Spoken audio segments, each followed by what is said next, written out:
बाड़मेर के इंदिरा कॉलोनी दर्जियों का वास में स्थित बाबा रामदेव मंदिर में चल रही 7 दिवसीय श्रीमद् भागवत कथा का आयोजन शुक्रवार को 5वें दिन भी जारी रहा।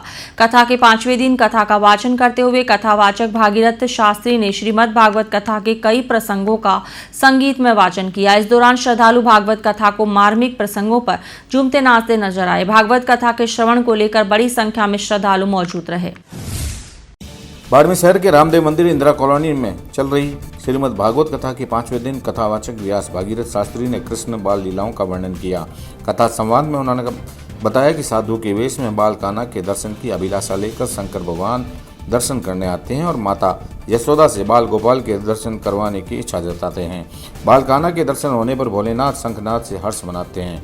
इसी कड़ी में व्यास श्री ने शंखनाद का महत्व भी बताते हुए कहा कि शंखनाद से दुष्प्रभावी शक्तियां दूर भागती हैं, वातावरण शुद्ध होता है। वही कथा के दौरान राम नाम के पत्थर तैरने की कथा का भी व्याख्यान किया।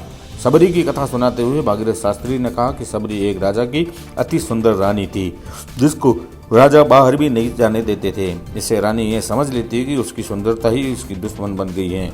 एक दिन रानी कुंभ मेले का दर्शन करने की इच्छा जताती हैं और राजा के संग प्रयागराज स्थित कुंभ के लिए जाते हैं, लेकिन रानी की संतों के दर्शन की इच्छा को राजा सफल नहीं होने देता। रानी की दशा देखकर प्रयागराज खुद दर्शन देते हैं, जिनके सामने रानी अपनी व्यथा सुनाती हैं। प्रयागराज ने दुखी रानी को देखकर कहा कि मैं क्या सहायता कर सकता हूँ। तभी रानी ने कहा कि हे प्रयागराज, मुझे अगले जन्म में कुरूप बना देना, जिसके कारण अगले जन्म में सबरी को कुरूप देह प्राप्त हुई और भक्ति भाव में उसने जीवन गुजारा।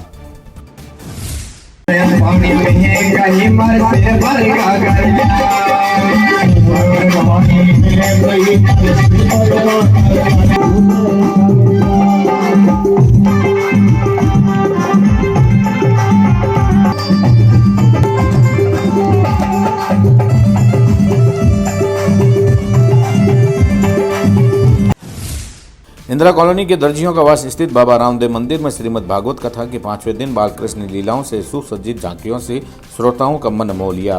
कथा के समापन से पूर्व आरती की गई। आरती करने के पश्चात उपस्थित श्रद्धालुओं में प्रसाद का वितरण किया गया। श्रीमद् भागवत कथा के दौरान शुक्रवार को गिरधारी दास द्वारा नैनीबाई का मायरा कथा का भी वाचन किया गया। कथा श्रवण को लेकर सोमवार को बड़ी संख्या में श्रद्धालु मौजूद रहे।